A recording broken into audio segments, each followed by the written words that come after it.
গ্রামে যাওয়ার পরের দিন যেভাবে দিনটা পার করলাম আজকে আমি এই ভিডিওতে সেটাই তোমাদের সাথে শেয়ার করব। তো হ্যালো বন্ধুরা, আসসালামু আলাইকুম। আমি আমার গ্রামীণ জীবনযাপন শেয়ার করতেছি একটু একটু করে। যদিও আমি গ্রাম থেকে চলে আসছি ঢাকা শহরে, তো তারপরও টুকটাক ভিডিও করে নিয়ে আসছিলাম, সেটাই শেয়ার করব। তো সকালবেলা নাস্তা করে সব কাজকর্ম গুছিয়ে আমার মায়ের হাঁস মুরগিগুলোকে ছেড়ে দিচ্ছিল খোপ থেকে। গ্রামের বাসায় মুরগি রাখার আর ঘরকে খোপ বলে, খড় বলে, ঠিক আছে। তো ওগুলোকে খাবার টাবার দিয়ে তারপর চলে আসলাম আমাদের বাড়ির পিছনটাতে।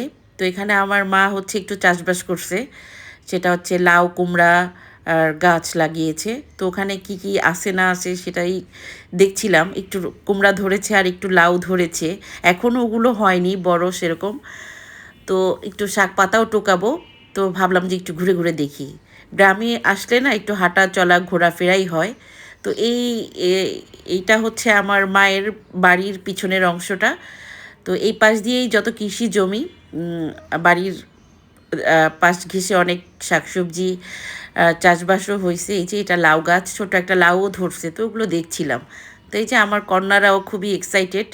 তো এই সাইড দিয়ে আবার আমার মা হচ্ছে পেঁয়াজ রসুনের চাষ করছে। এই যে এই সমস্ত এরিয়া কিন্তু আমার বাবার এবং আমার দাদার জমি, ভিটামাটি।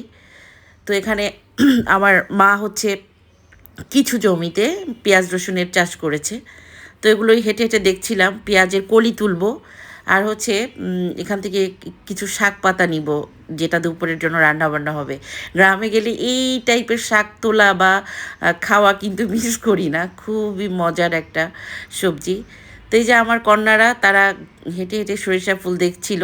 যদিও এবার সরিষার চাষবাস হয় নাই, এই এলাকায় এবারে যত চাষবাস হয়েছে পেঁয়াজ রসুনের, তাছাড়া আর কিছু না।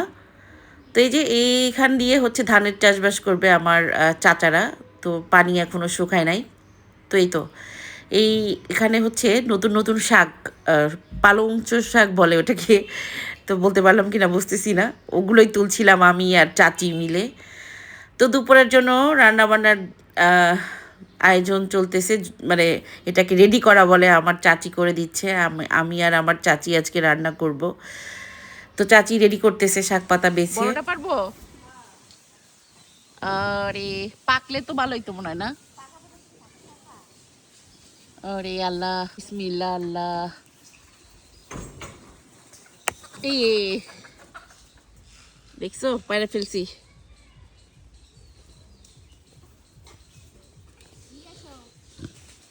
নাও, গাছের পেঁপে কাটো। হ্যাঁ, এইসব এইসব ঢাকা শহরে বসে পারা যাবে না।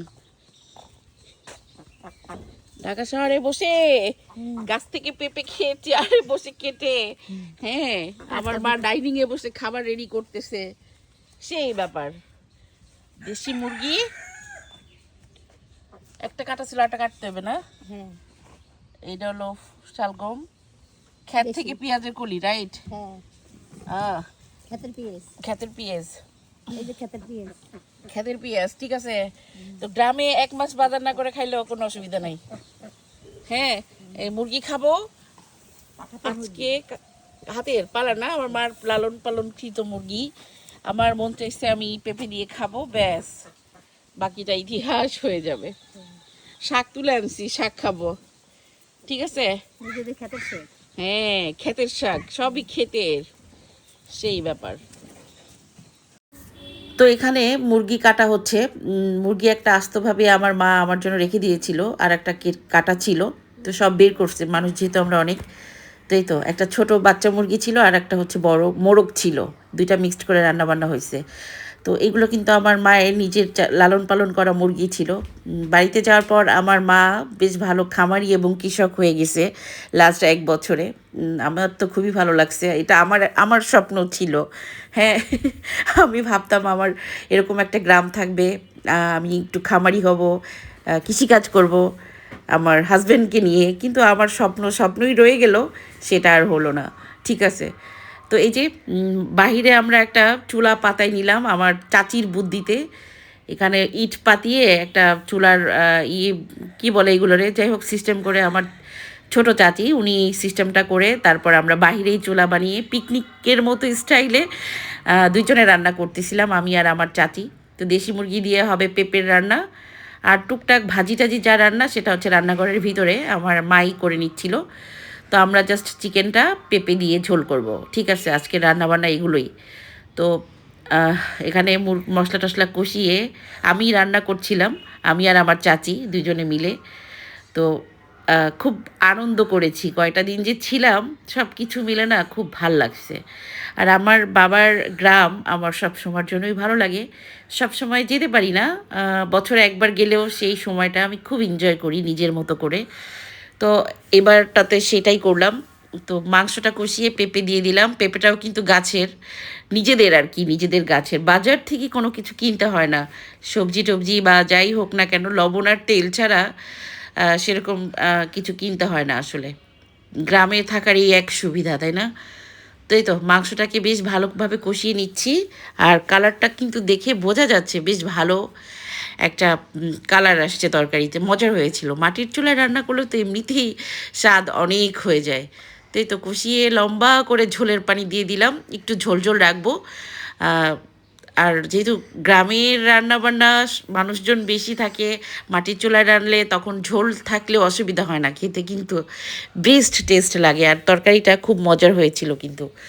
তো আমরা কিন্তু অনেক মানুষ পরিবারের, সবাই বাড়িতে গেলে সবাই মিলে যাই, একসাথে থাকি, একসাথে রান্নাবান্না হয়, এভাবেই আনন্দ উপভোগ করি।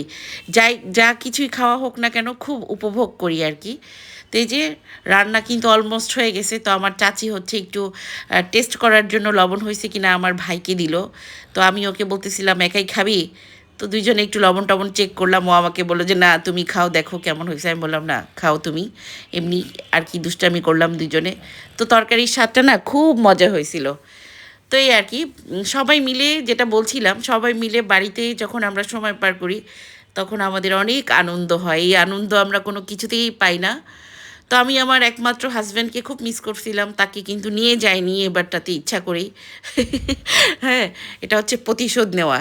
তো আমি চলে যাওয়ার পর সে অনেকটা একা একাই ছিল।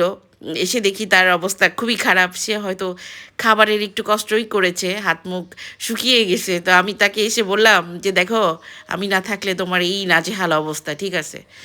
তো যাই হোক, এই দিক দিয়ে কিন্তু রান্না হয়ে গেছে, গোসল টোসল করে এবারে খাবার খেয়ে নিব। তো ডাইনিংটা হচ্ছে বাহিরেই প্লাস্টিকের একটা ডাইনিং থাকে বলে, এখানেই আমরা খাবার দাবার খাবো। যে কয়দিন ছিলাম বাহিরেই না, উঠানের উপরেই টেবিলেই খাওয়া দাওয়া হয়েছে।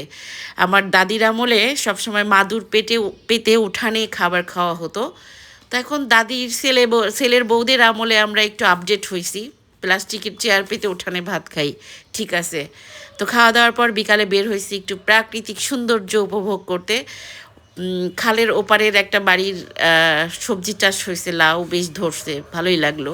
তো সেটাই শেয়ার করলাম। তো বিকাল অলমোস্ট সন্ধ্যা হয়ে গেছে, এরকম একটা সিনারিও।